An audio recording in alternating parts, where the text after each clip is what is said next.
So today we are going to talk a little bit about personal finance in preparation for our Junior Achievement Finance Park field trip. So, we're going to be talking about a bunch of vocabulary. Yes, I expect you to write it down. You need to know this vocabulary, not just for the field trip, but also for life, because this is stuff that will come up over and over and over again, and scowling at me, Elena, is not going to make it go away. Alright, so, here we go. Can someone please tell me what income is? What is income? You made before taxes and paying other people.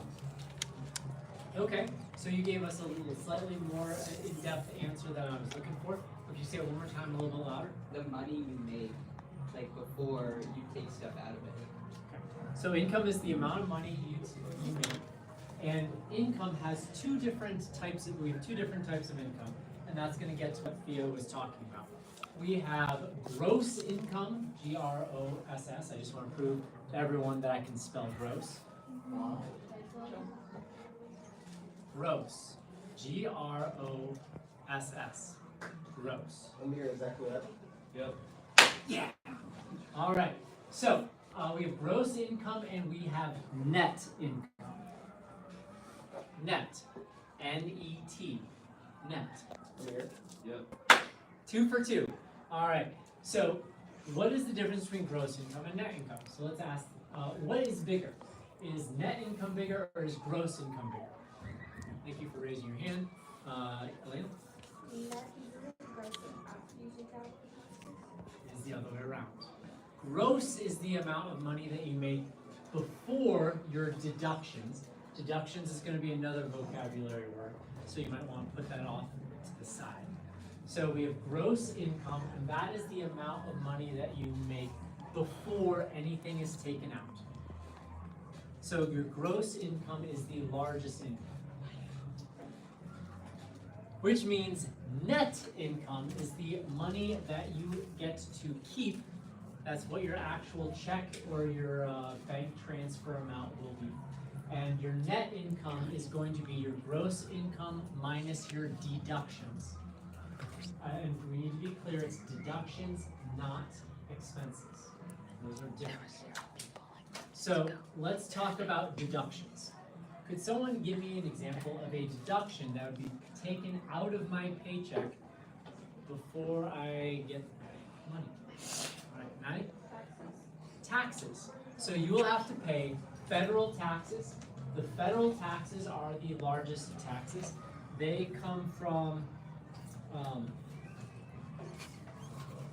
federal taxes come from go to the federal government, and they are definitely the largest.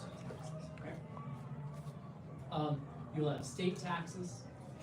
Those go to the state we live in, and you'll have city taxes, local taxes, and so these different entities pay for different things. I realize that tax in the United States can be a 4-letter word if you put an E at the end of it. Oh. However, could someone please tell me one thing that the taxes pay for? One thing that your taxes pay for, yes. Public schools. That is a local tax. Personally, I like the fact that we have public schools. I get paid through taxes for the local schools. All right. What else do taxes pay for? Cops. Oh, police. Let's also throw in fire and EMS. Personally, I really like the idea that if I need help, or if there's someone that I know needs help, if I dial 911, someone's going to show up to help. That is a really good thing. What else do taxes go towards, Amir? Public infrastructure. Ooh. Roads, sewers, those are pretty cool. I really like that there are water mains that bring water to my house. That's pretty cool too.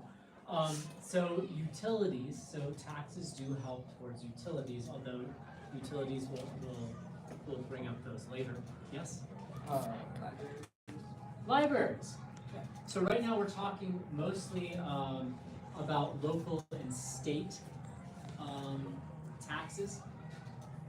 Library. When my kids were little, we did libraries a lot. So, can anyone think of a federal thing that the federal government pays for? Military? The military. That's paid for by taxes. Yes. The space program? The space program, right now the U.S. is trying to privatize stuff, which makes me sad. But yes, NASA is paid for by tax dollars, yes.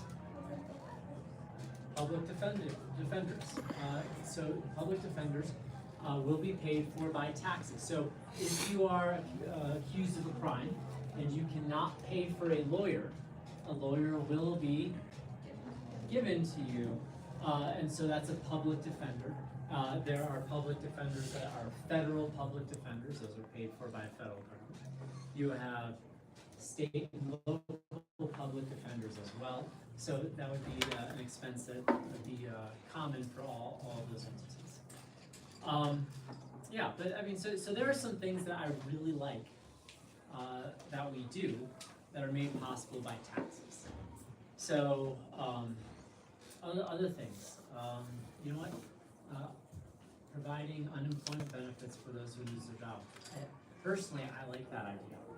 I haven't had to use them, but should that happen, it's nice to have that safety net.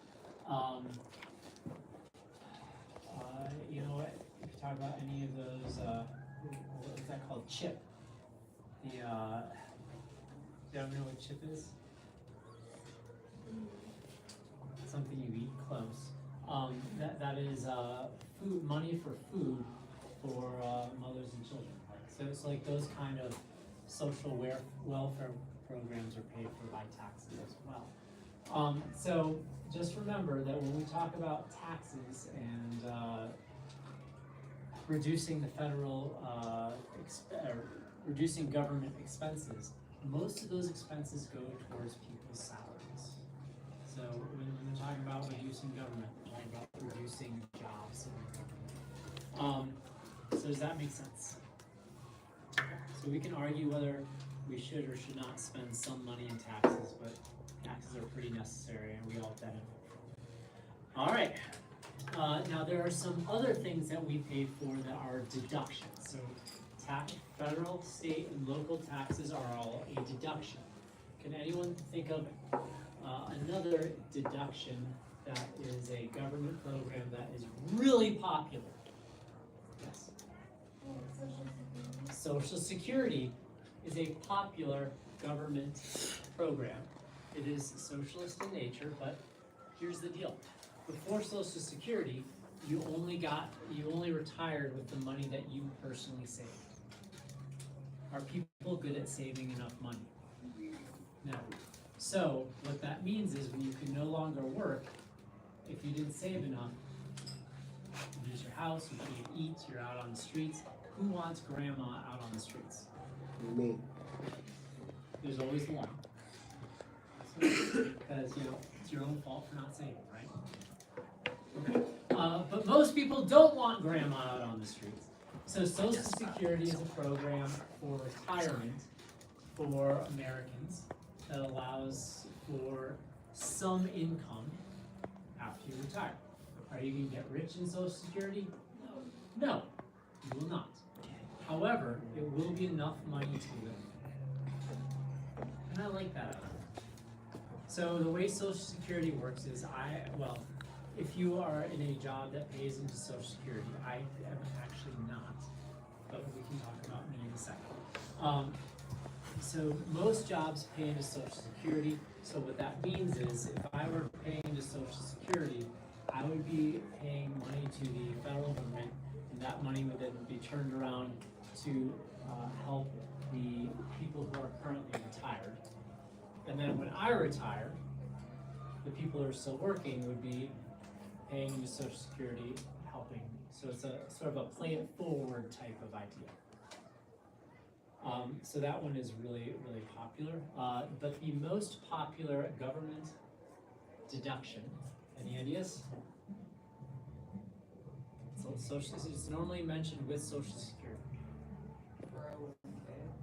No, but we'll talk about those in a second. So Social Security pays is like a retirement fund. What else do you need in the United States when you retire? Healthcare. What does anyone know what the healthcare program in the United States is called for the retired generation? It is not Medicaid. But we'll get to Medicaid. Hospice is where you go when you're not going to do any more.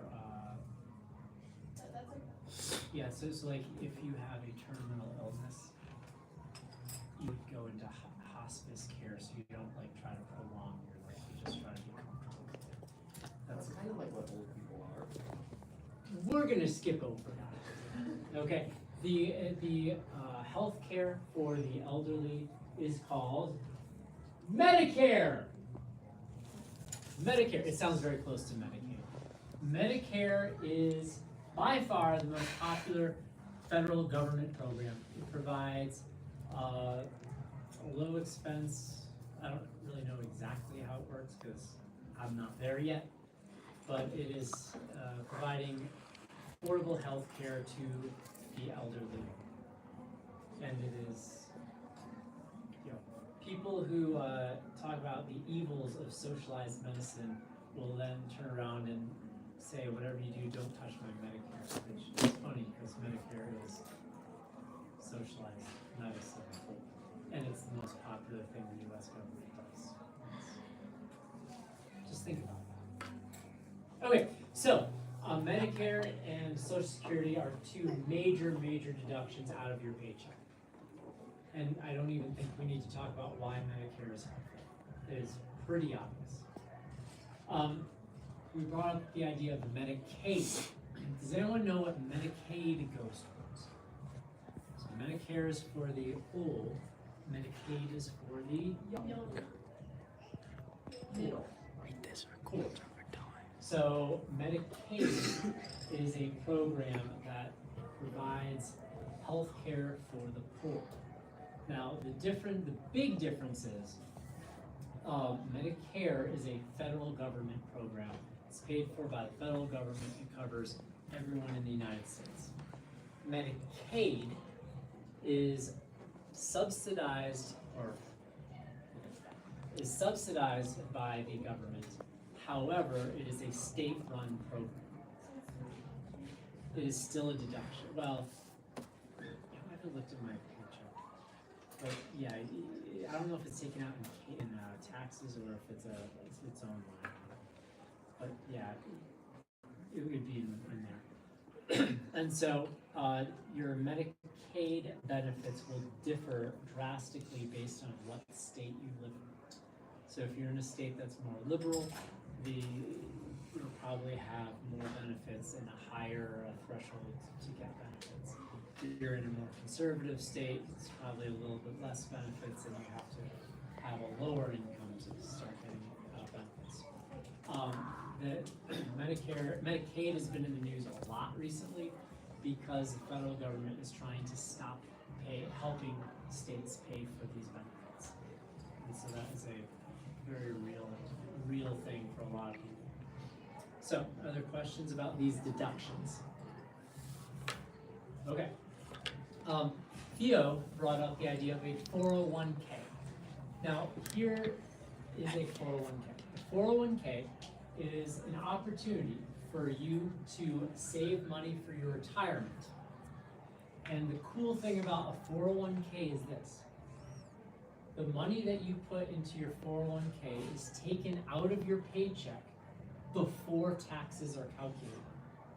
So what that means is if I save, let's say for an example, $30,000 because I'm over 50, that means that I am not paying tax on that $30,000 I'm putting away for retirement. That's a big savings. So, do I see that $30,000 in my net income? No, it is taken out before that is calculated. So that's a really good way to save because it makes saving more affordable. There are other programs like the HSA, Health Savings Account, and FSA, Flexible Savings Account. And those are programs where you save money, but you can only, that money is taken out of your paycheck before tax, so you don't have to pay tax on that money. And you're allowed to only use the HSA and FSA money that you save on your own or your family's health care. Does that make sense? So that lowers your tax burden, which is nice. And one thing that is really, are you getting all this down? I'm going with it now. Another thing that is very popular is saving for a child's college. College is very expensive. I think that is a 529. So 529 is an opportunity for your parents to save money for your college, and that money is taken out of their paycheck before taxes. So it makes so you don't have to pay tax on that. I think it's a 529, and then there's like. And so these are all ways to save money by paying less taxes. And what the government is saying is, hey, look, we are better off in this, as a society if everyone saves enough for retirement. So to incentivize you saving for retirement, we're not going to tax the money that you put away for your retirement. And there are limits to, that you can that you're stuck with. You can't just put all of your money in that. But it's a good way to save for retirement, tax-free. Likewise, the government is saying we want people to go to college, so we're going to provide this incentive, and we want people to be able to have health care because if they don't do the preventative health care, then we have to pay more later. So these programs are all incentives for people to do what's going to benefit them later. Does that make sense? You can see the crowd is excited about this. If you're the zero per people at home. Yo, what's up? Are you having fun with this, Jonathan? Yeah, there you go. Okay. Bro, Nobody's it's on stream. So, I know. we've talked about deductions. There's 4, right? You will be surprised that depending on your deductions, so you make the difference between your net income and your gross income can be huge. We're talking up to 40 to 50%. So it depends on how much you save and stuff like that. But there's a big difference between net and gross income. So the first time you get a real paycheck, you will be surprised at how much lower your check is for than you would expect. But that's where all this stuff goes. Okay? All right. So next, we'll talk about saving and investing. Can anyone tell me what a stock is? Yes. Sorry, I was just about to Yeah, it's fine. for a job. So you have a job run by, or you get a job run by like a small business. Do they still like take the taxes out? So if you are an employee of a company, you will get a paycheck and those deductions are taken out automatically. You will not need to do much. You fill out a form. Even if you have your own company. No, you said working for a business. If you work for a business, so the business has to take it out. It is required by law. If you work for yourself, what will happen is you will still have to pay that money. So when taxes are due, you have to pay that money to the government directly. So you do have to pay all of those things. However, if you're an employee, your employer takes care of it. If you are owning your own business, you have a lot more math and accounting that you have to deal with so that you do pay your taxes and you pay the right amount. So like my mother works for herself, and so a big part of her day is paying attention to taking her income, and what she'll do is she will figure out how much of that income is gonna have to be paid out in taxes, and she'll put it in a separate place and not touch it, knowing that she's gonna have to pay that for taxes. So you have to be careful. I mean, you should definitely have your own business, right? That's a good idea. But you do have to pay attention to your accounting, because your taxes are really due, and that is something you ponder as opposed to it happening on that. Did that answer the question? Okay. All right. So, can anyone tell me what a stock is? What is a stock, Vanessa? It is a part ownership of a business. That's exactly what that is. So if I buy a share of Apple, guess what I own? Part of Apple. Now, if I buy one share, that's going to be a very, very, very, very small amount, but it is a share of a company. So if that company does well, yes, if that company does well, that share will be worth more money. If that company does poorly, that share will be worth less money. So a stock is a gamble in a company, saying that you think that company is going to continue to or will grow, and hopefully you earn money. Does that make sense? Does anyone know what a mutual fund is? Mutual fund. I'm willing to bet some of your parents work with mutual funds. Okay, a mutual fund is a collection of stocks that are put together into a fund. So let's take the case of a poor old DPS math teacher who does not pay that close attention to the stock market. Do I know what specific companies to buy?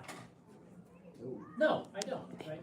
So what I can do is I know that I want to invest in the stock market, so I can buy shares in a mutual fund, and that mutual fund is a collection of different stocks of different companies, so that if that mutual fund does well, I earn money. If it doesn't do well, I lose money. That's how that works. What is the advantage to buying shares of lots of different companies as opposed to putting all my money in one company? What is the benefit to the spreading that out? Brooks? Like, what if your stocks does bad, then you can have like other stocks that will kind of balance it out, or earn you more money. But if you only have one stock and that goes down, you just like lose like a lot of your money. Yes? And you have a higher chance to hit it bigger. So it's called spreading out the risk. So we're diversifying our portfolio being what we've invested in, diversifying, spreading that risk out. So if you spread out your risk, let's say I buy a mutual fund that has to do with medical companies. I think that medical companies are going to make a lot of money. Do I have to know what specific medical company to invest in? But if I invest in a medical mutual fund, if that whole sector of the economy does well, I will do well, even if one company does not. So there's more risk to buying one company stock than there is to buying lots of different companies stock. Yes? Well, so well, let's say I really, really, really have a feeling that Crocs are going to be huge. I've got this feeling that Crocs are going to be huge. So if I invest all my money in Crocs, and they do become huge, the value of that one stock could, explode, and I'd earn more money. So there's more risk involved there. On the other hand, the mutual fund is safer. Like, I can pretty much guarantee over a long period of time I'm going to make money on the mutual fund. I just may not make as much money as if I pick just the right company that totally explodes. So, for example, I really wish I bought stock in Amazon before COVID. I should have bought it a while. I think everyone feels that way, right? Anyway, so that's what a mutual fund is. A mutual fund is a financial product that a financial company will sell.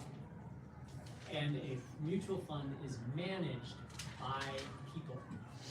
Those people require funding. So mutual funds do have fees associated with it. That's okay. That's the way it goes.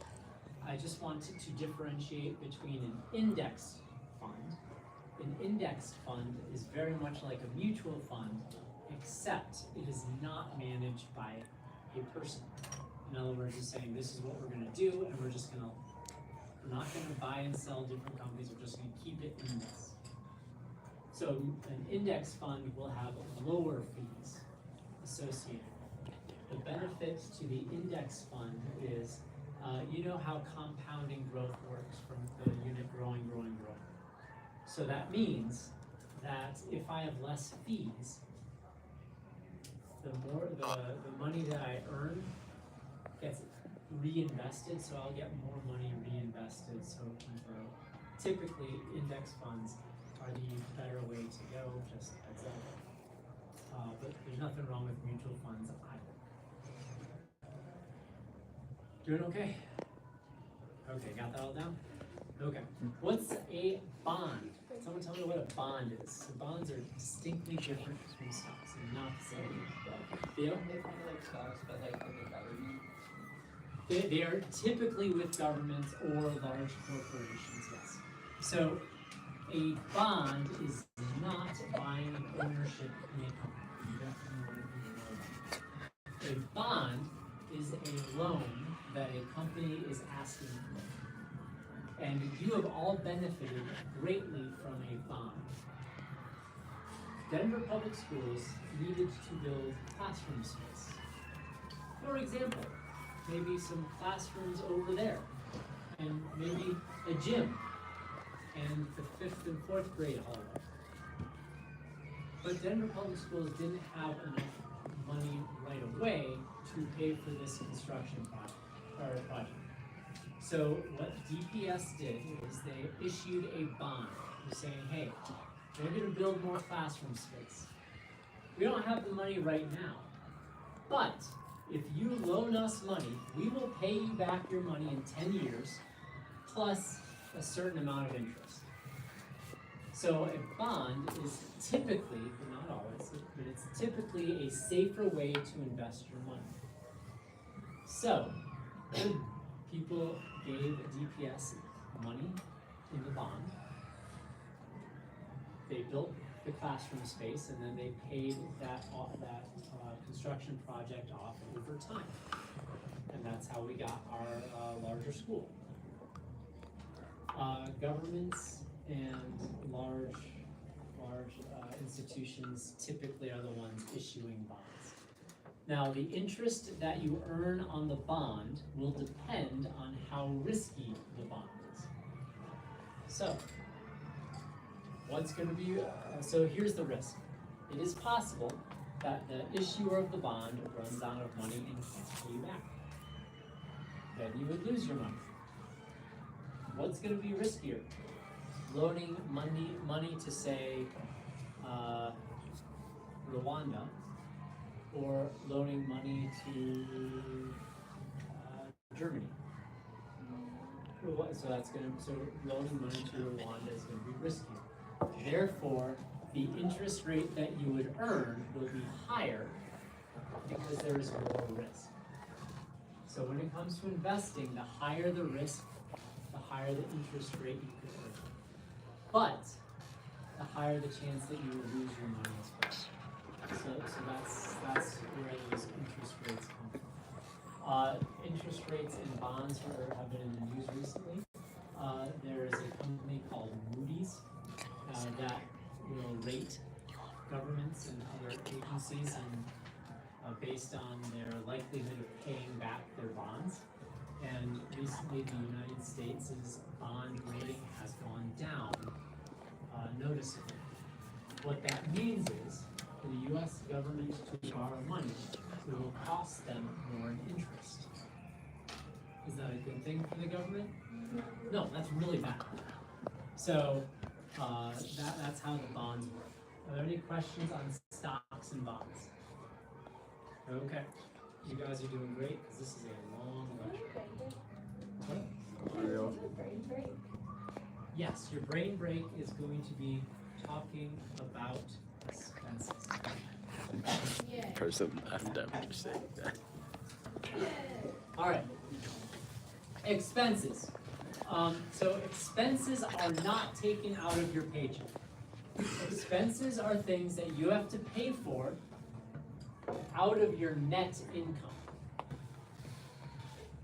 So we're going to talk about some expenses. When we go on the field trip, this is going to be a big part of your field trip. You're going to be given a life scenario. You're going to be given an age. You're going to be given a job. You'll be told whether you have a spouse or not. You'll also be told whether or not you have a child or how many children. Just to cut this question off, the answer is no, you can't get rid of your children. No. That's not really how life works. Sorry. You kind of could. You're going to bring up adoption, but realistically, you don't get rid of your kids. So, we're not going to have that. So, oh, by the way, this came up first grade There's a lot too. of you. There's a specific all word that disappeared. everyone agrees on when you try to abort your child after it's born. Yeah, that's right. Yeah, that's it. So, no, you can't do that either. Sorry. Murder is frowned upon in all 50 states. All 50. Yeah, could you believe we could all agree on that one? 51. Well, that too. Frowned upon in DC as well. What about Texas? But North Still a state. Korea. Still a state. Yeah, but I feel like they like it, right? Things No. that you can't. Murder, no. Okay, moving on. I was going to say a snide comment, but I will avoid this. This is going on to the internet. What? So, all right. You're on So, camera. We need to talk about some expenses. So if you are an adult, with or without a kid, with or without a spouse, what are some expenses you have to pay for? Some expenses, you know what? Yes. go ahead. Like your bills for your house, if you own a house or apartments.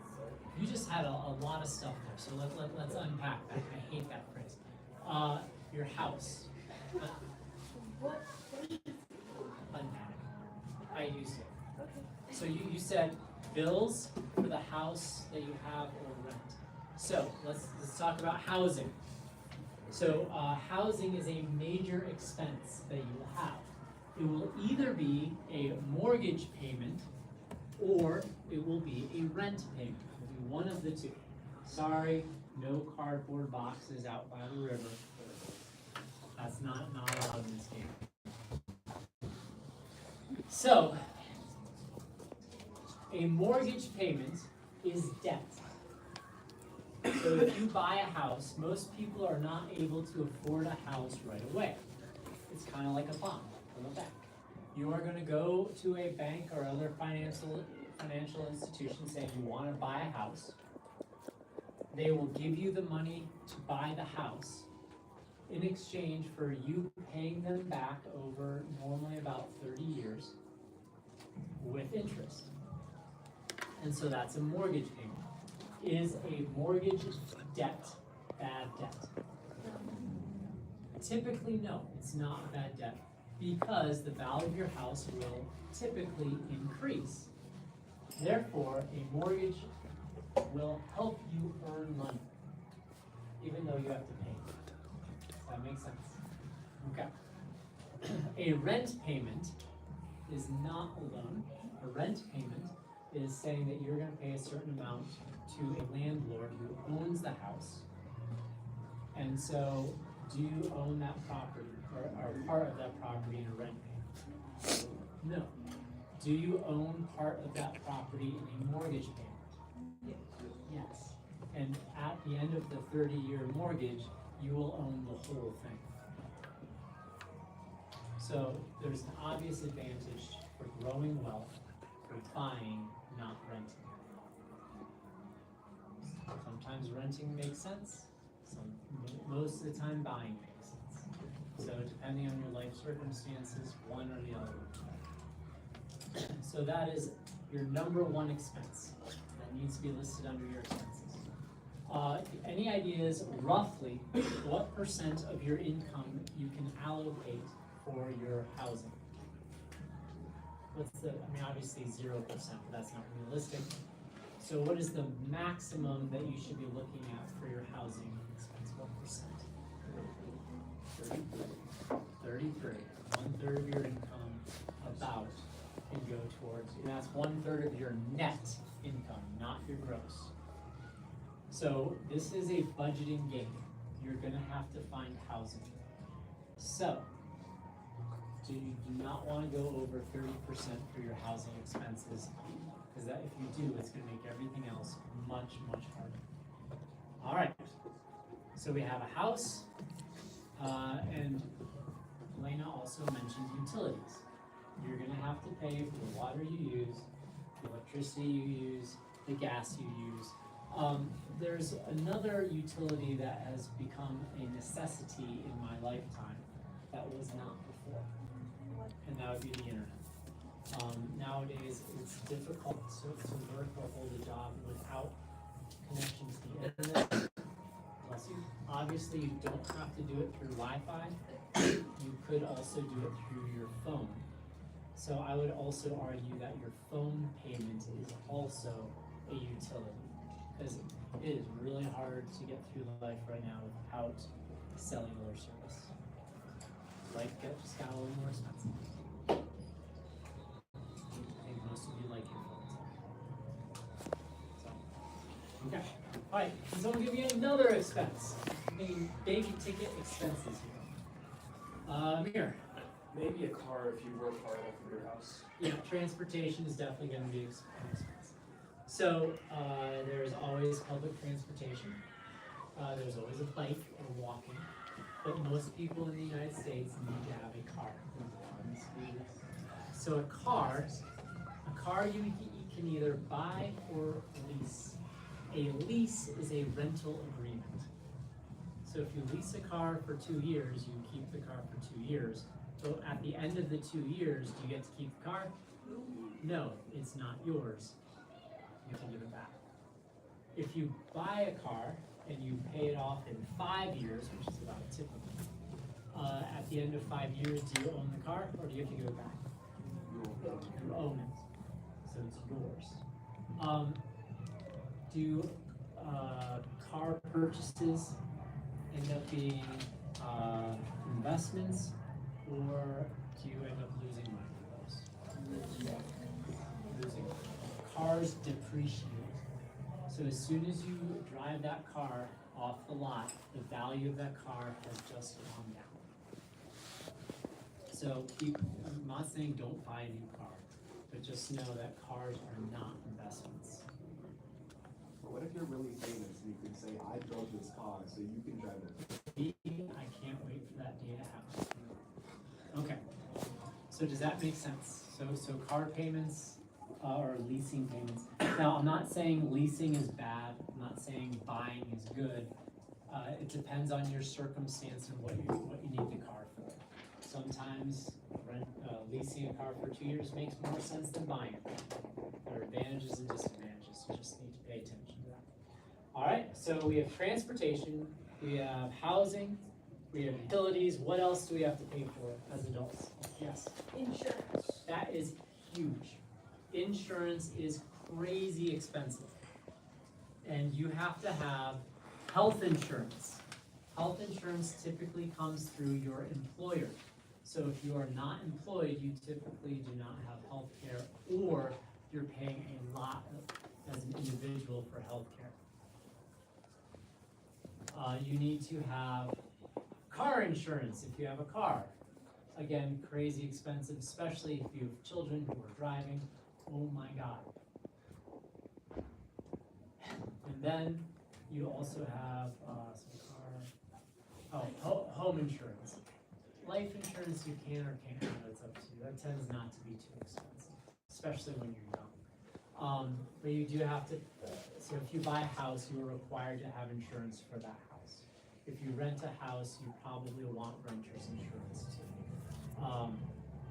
And actually the place that my son is renting next year requires you to have renter's insurance. And health insurance is really, really, really expensive. All right, one other thing that we haven't talked about that is absolutely necessary, that is an expense if you are a parent. Any guesses? Yeah, child expenses. So, you know, most of you are going to be given in this game a young child that's going to require child care. You have to pay for it. That is non-negotiable. Sorry. Don't have a child. So then there are some other smaller expenses.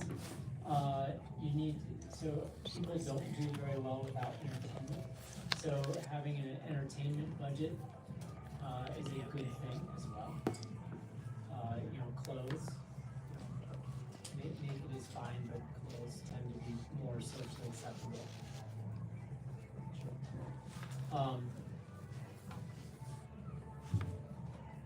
Let's see. All those fun streaming services that you don't need but pretend you like, that's an expense too. Let's see. Can anyone think of any other major expenses? Food, thank you. Food's a big one. So eating out versus buying groceries, that is something you absolutely have to budget. Food is really big.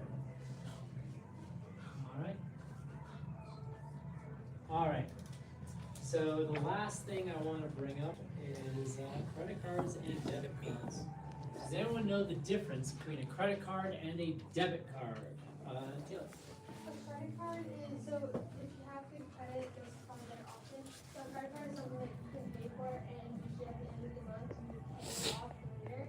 So you probably use a credit card for bigger purchases or stuff on the go. Then you pay it off later. A debit card is everything that you have in that specific bank account. So it is a credit card, depending on like your credit or like how much you make, there's not going to be later. That was a very, very nice explanation of the difference. I'm going to recap what she said in case you missed it. A credit card is a loan. When you buy something on a credit card, a bank is paying for that item and you are promising to pay the bank back. It is a straight up loan. So, can you borrow more on the credit card than you have in your bank account? Yes, you can. A debit card is your money and you pay for something that comes directly out of your bank account. Now here's the thing. We've decided that a mortgage loan or mortgage payment is good debt because it helps you build money. Is a credit card debt good? No. It is really, really bad. And credit card debt is the #1 reason why Americans get themselves in trouble. Right now, a mortgage payment is somewhere around 6 to 7% interest, which is not too bad. I mean, I'd rather pay less, but that's still low. A credit card is going to be around what percent?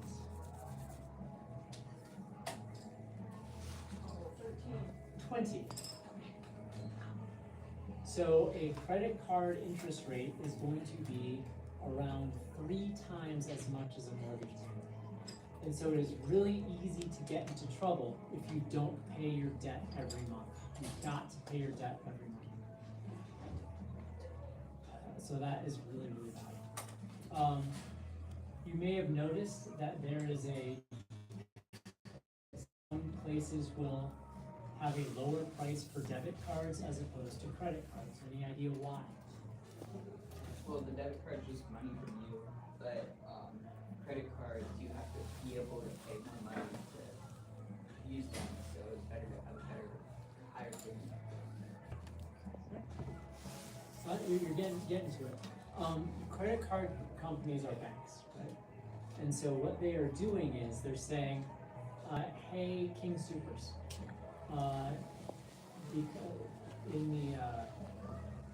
to have your customers have the convenience of a credit card, we are going to charge you, King Supers, 2% of the entire sales. So if they sell you $100 of groceries, didn't they get to keep all $100 of it? They only get to keep $98 out of that 100, and $2 goes straight to the credit card company. So the difference in the debit card cost and the credit card cost is that 2% that the credit card companies charge businesses for the convenience of using a credit card. And so businesses will try to incentivize you to use your debit card because they get more of the profit. And intrinsically, who would you rather give your money to? A credit card company or a local business? Now, King Soopers is not local, so that's a different story, but you get the idea. And last thing, there's one last expense that we have not talked about that is crazy important. Paying yourself. Savings. So, the rule of thumb is you should save roughly 10% of your income. So when it comes time for tomorrow and your savings, if you really still want to shoot for paying 10% of your income to yourself, here's the advantage. If you pay 10% of your income to yourself right when you get out of college, chances are you'll be able to retire in your 50s. If you don't, you're looking at retirement in your 60s. That is a big difference. So I hope that there's one thing that you take out of this. It's save about 10% of your income per month on yourself and your savings. And don't get into credit card. Alright? So all of these things are gonna come up tomorrow in the field trip. You were a very, very good audience. I know this is about as exciting as watching grass grow without being outside. So, for tomorrow's field trip, you must bring a lunch. You must bring a lunch. All right. Stop it. Just